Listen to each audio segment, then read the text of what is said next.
Meu nome é Gustavo de Carvalho e eu vou falar sobre o Bolsonaro no Roda Viva. As perguntas que fizeram e mesmo as respostas que ele deu são iguais a muitas perguntas que fizeram e respostas que ele deu em outras entrevistas, com o Marco Antônio Villa, com a Mariana Godoy e todo esse blá blá blá. Né? Foi uma reprise do que já foi feito anteriormente. Não tem nada de novo. Eu acho, né, que a nova geração aí que legitimadamente traz certos debates como de minorias como machismo, racismo, homofobia, entre outras, não tem muito compreensão ou noção da realidade de cada um, e quando eu digo compreensão é não ser compreensivo para com o outro. Né? Eu nasci em 1981, minha juventude e o começo da minha fase adulta foi na década de 90. Na década de 90 era muito comum a gente ouvir, quase que diariamente, né, piadas como preto só sobe na vida quando explode o barraco, e não era nem negro nem afrodescendente, era preto mesmo o termo. Ou lugar de mulher na cozinha, ou mulher gasta muito no cartão de crédito. E acho que as pessoas que são mais novas, que nasceram com celular, um tablet na mão, têm informação 24 horas por dia em tempo real, não tem noção do que é você ter que ligar um rádio ou ligar uma TV para esperar um noticiário ou ver os programas de auditório. Cara, tem muitas coisas que foram desconstruídas com o passar do tempo. A lei seca, se não me engano, é de 2010, 2011. Né, no mesmo ano, ou ao redor deste ano, que foi proibido fumar em ambientes fechados. Então, estamos falando de coisas de 2011. 2011 eu tinha 30 anos. Né, agora eu estou com 36, quase fazendo 37. Então, dos 18 anos aos 30 anos, eu podia beber e dirigir. Da minha vida, que eu tinha direito para dirigir carteira de motorista, que são 18 anos no total, 2/3 eu passei podendo beber e dirigir. É fácil você beber e não dirigir quando você foi ensinado que era possível, que podia e não tinha punição? Você tem que fazer uma desconstrução. A punição é grande, a multa é alta, você perde a carteira, então é mais automático, é mais rápido. Né? Você tem uma questão bem severa aí.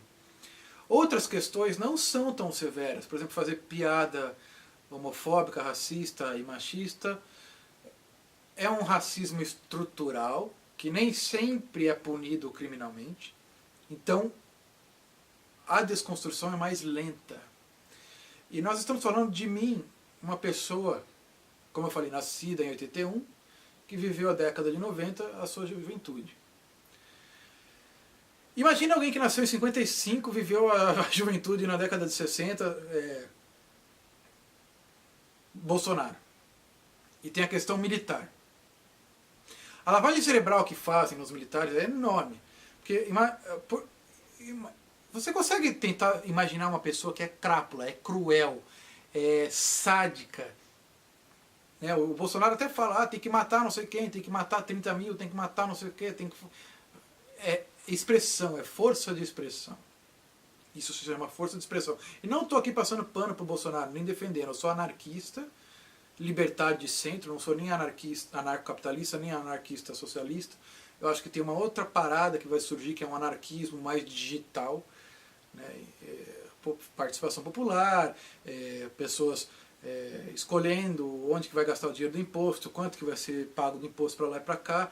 Imposto entre aspas, né, porque é uma coisa democraticamente pelas massas e ainda tem que inserir muita gente nesse mundo digital, mas eu acredito que vai ter uma espécie de economia colaborativa com digitalismo e uma anarquia mais para esse lado do que para um anarcocapitalismo bruto ou um anarquismo socialista. Mas enfim,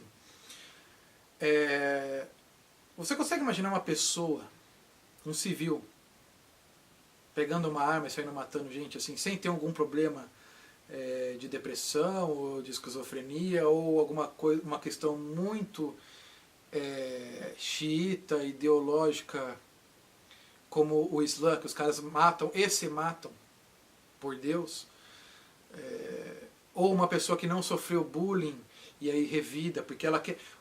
Quem sofre bullying na escola, nos Estados Unidos, por exemplo, vai lá e mata todo mundo, ele não necessariamente quer matar todo mundo, ele quer parar de sofrer o bullying. Então ele vai pegar um inimigo que ele personifica naqueles alunos, ou naqueles estudantes que estudam com ele, e sem escolher os estudantes, ele personifica até inocentes. Quem nunca brincou, nunca fez bullying com a pessoa, acaba sendo morta.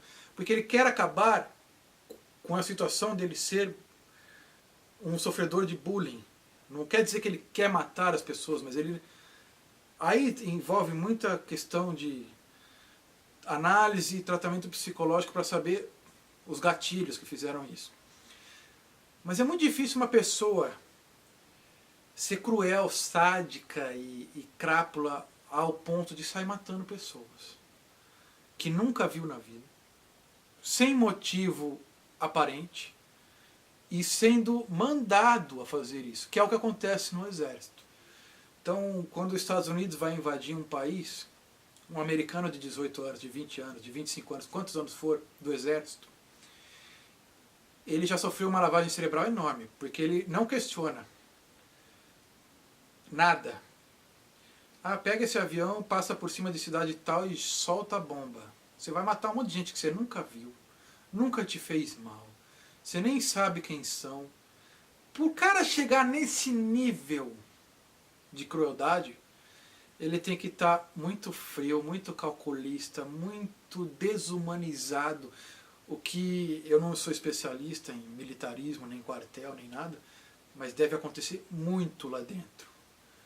E provavelmente Bolsonaro é uma vítima, sem querer defender o Bolsonaro, mas ele é uma vítima dessa questão. Então essa brutalidade toda tem que ser compreendida também.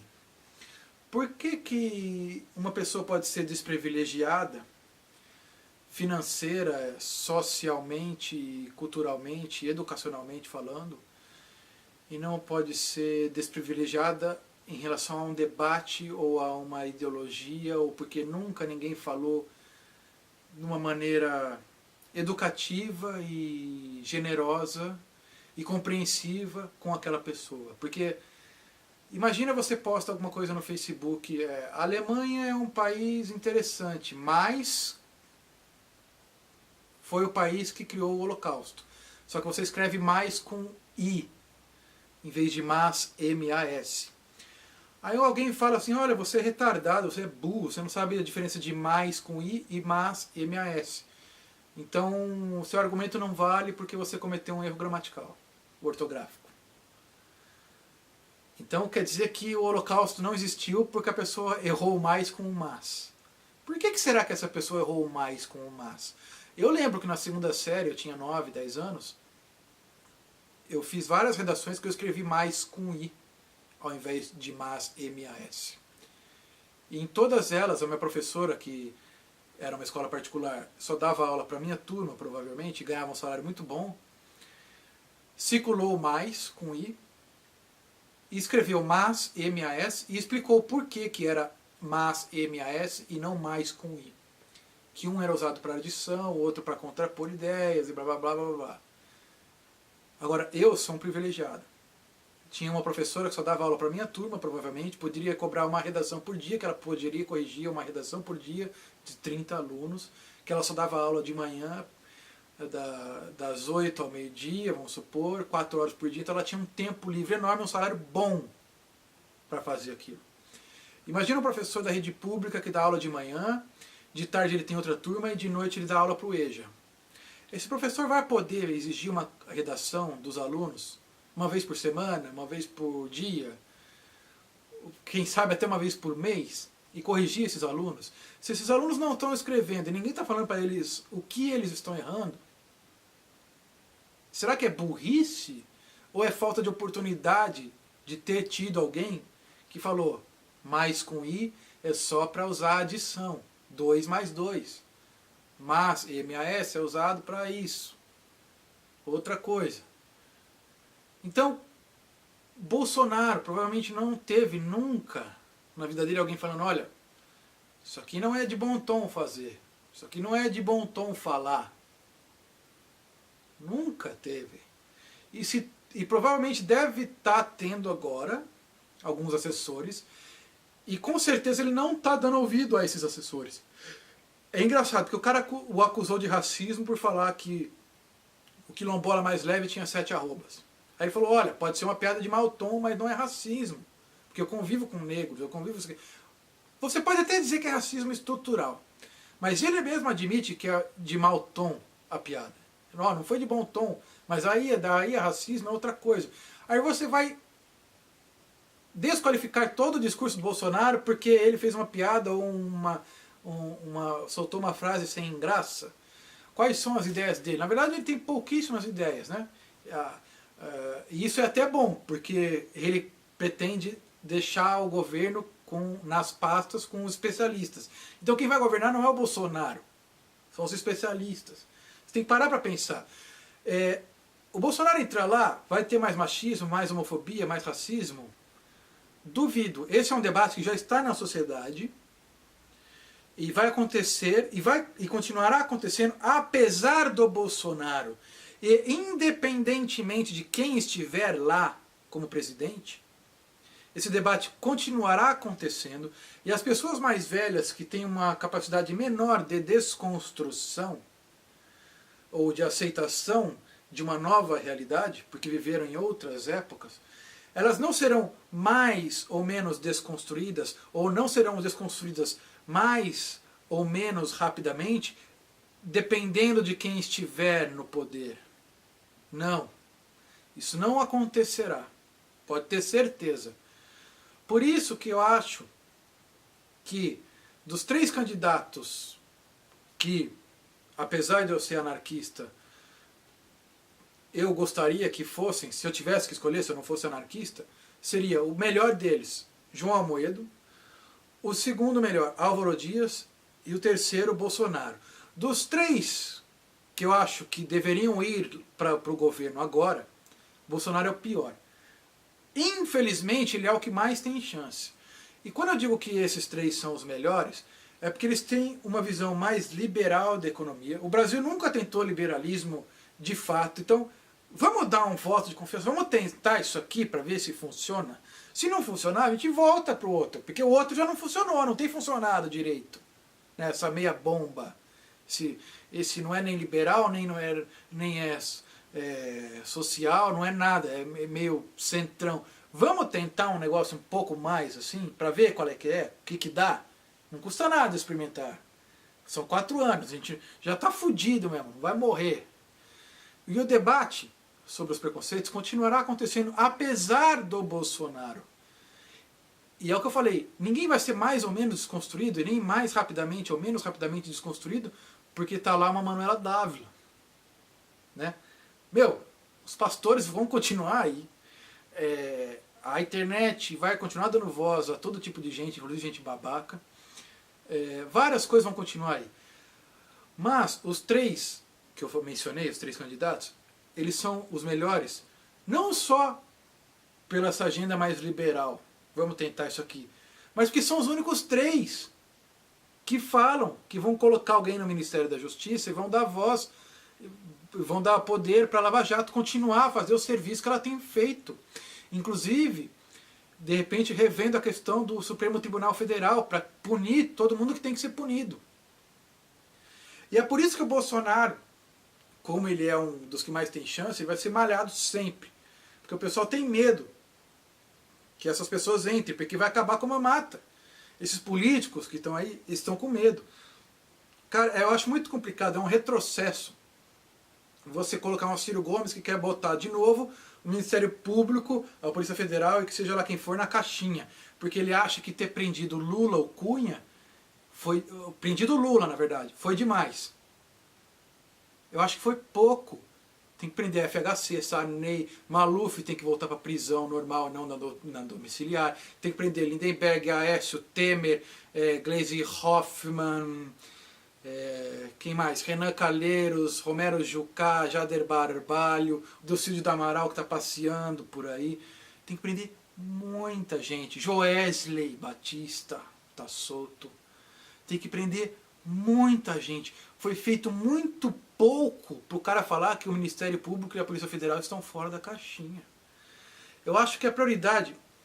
Os debates são legítimos, são válidos, esses de minoria e preconceito, mas a prioridade é uma tentativa de um liberalismo, vamos ver o que dá isso aqui, e expurgar, expulsar corruptos e gente mal intencionada da política. Se nesses 4 anos o Bolsonaro não fizer bosta nenhuma, mas todos os congressistas, Rodrigo Maia,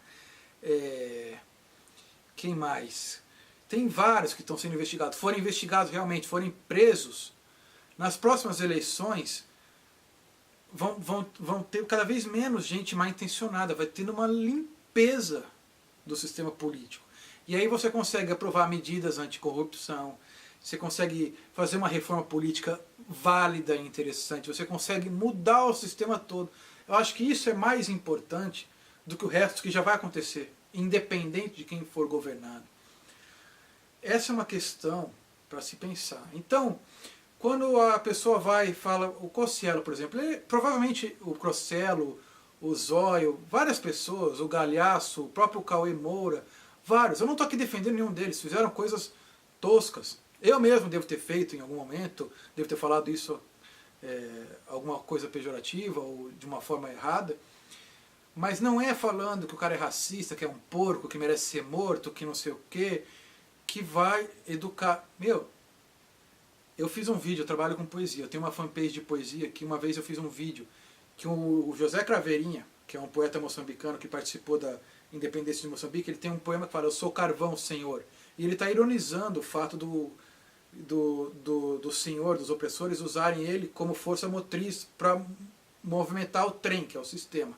Sou carvão, não sei o quê. Eu fiz blackface, pintei com graxa a minha cara e recitei o poema. Eu estava enaltecendo ou divulgando um poema de um negro de Moçambique que lutou pela independência de Moçambique. E eu fui acusado de blackface, de racismo. A pessoa nem quer saber o que eu fiz na vida, com quem que eu interagi. Na 3ª série, meus pais faliram e a gente mora numa chácara e tinha piscina. Depois a gente vendeu o terreno com a piscina, mas na 4ª série, até a 3ª série eu fiz na escola privada, particular. Na 4ª série eu fiz na escola pública e vinha a turma inteira em confraternização na minha casa, porque a rua era do lado de casa, a escola era do lado de casa.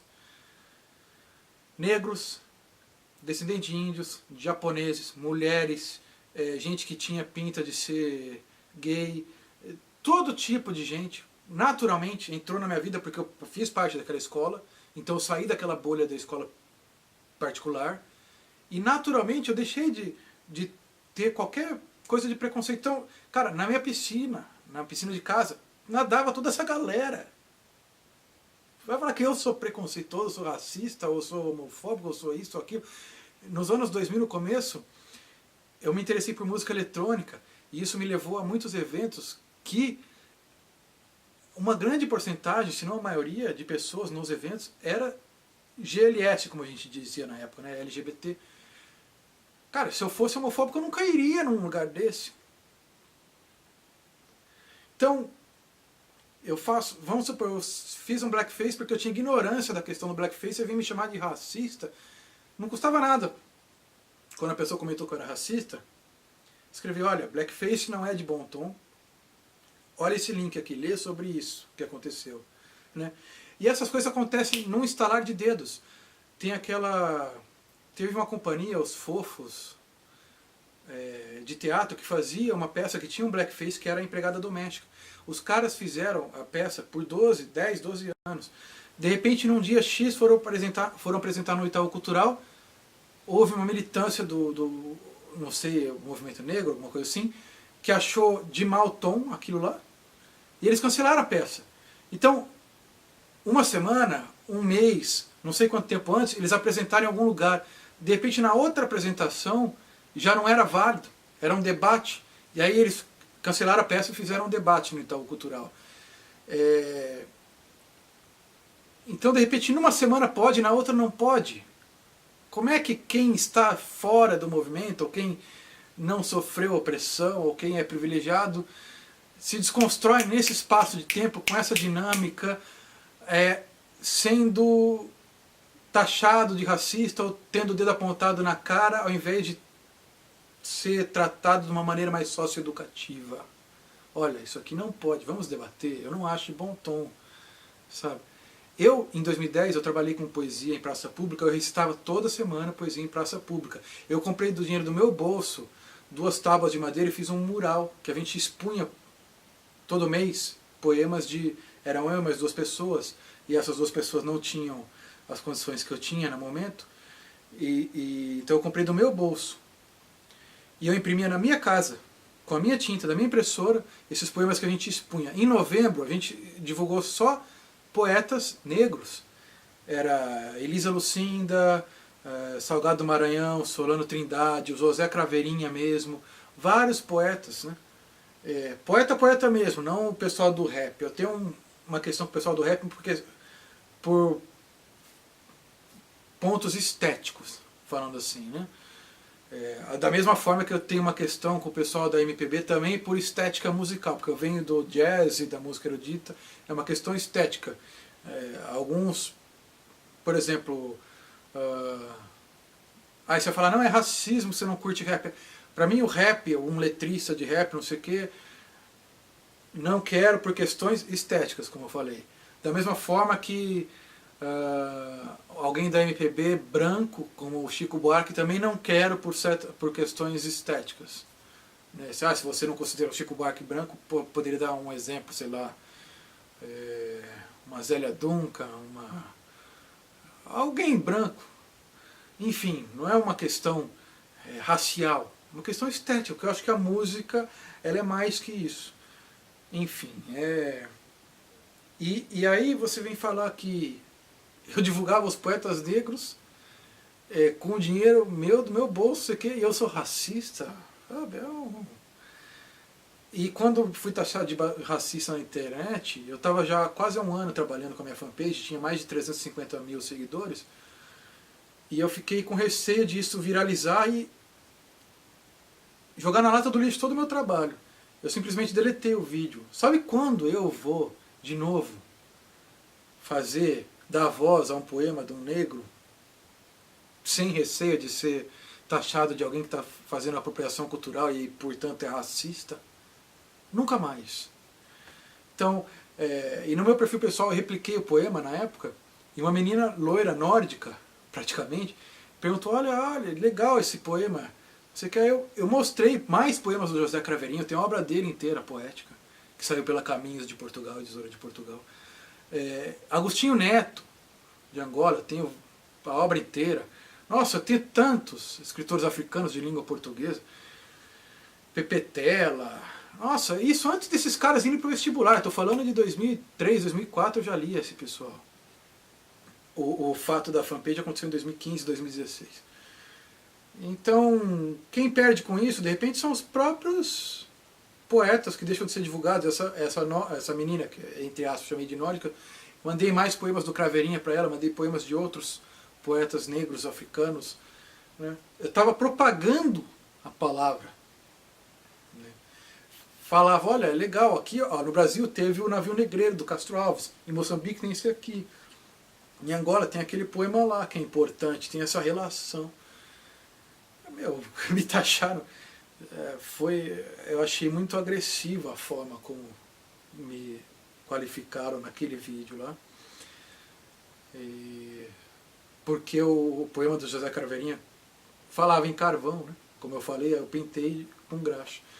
Talvez muito mais por simular o carvão em si que o próprio poema falava do que por fingir ser um negro declamando um poema. E aí a pessoa... Você vê como... eu entendo que as pessoas sofrem muito e tal, e o pessoal fala em racismo reverso. Eu não sei nem se isso é racismo reverso, mas preconceito reverso, talvez. Ela não quer saber o que eu fiz da vida, como eu penso, qual é a minha opinião, qual é o meu posicionamento ideológico, político, sociocultural e o caramba. Né? Ela só pega aquele vídeo e personifica na minha pessoa um inimigo de tudo que ela sofreu na vida. Eu sou a personificação de todos os males que ela sofreu. Eu acho que não é assim. Naquele momento eu estou falando, né? Não é assim que as coisas funcionam. Eu acho que o debate deveria ter um outro nível.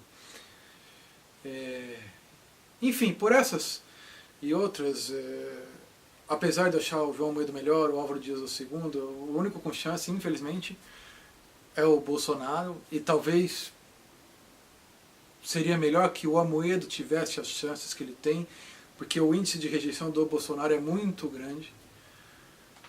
E, infelizmente, as chances, como está se configurando a eleição 2018, apontam, teoricamente, né, temos que ver ainda o andar da carruagem, mas parece que vai entrar o Alckmin, e aí, vai ser foda, porque apesar dele já ter apontado um caminho mais um pouco liberal, a justiça vai parar ali, sabe? Não vai prender Renan Calheiros, não vai prender Sarney, não vai prender a FHC, não vai prender o próprio Alckmin, não vai prender o Temer, não vai prender a Dilma, e todos, o Aécio, o Lindenberg, a Glaze, o Rodrigo Maia, o Romero Jucá.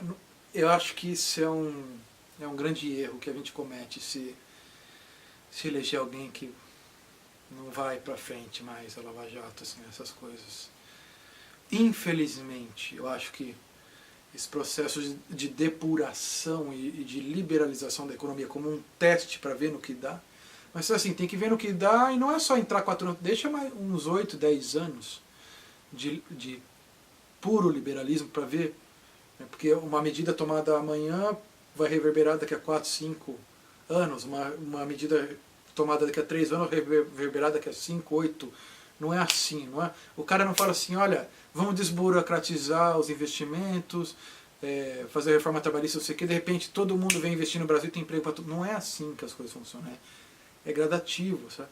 Então a gente precisa de uma década de liberalismo para ver e comparar o que é melhor. Experimentar, para daí ver, olha, não foi legal, vamos voltar para o que era antes. Eu pago para ver, eu acho que vai ser melhor. Eu ainda preferia o anarquismo, mas infelizmente não é possível. Acho que é isso, galera. Até a próxima.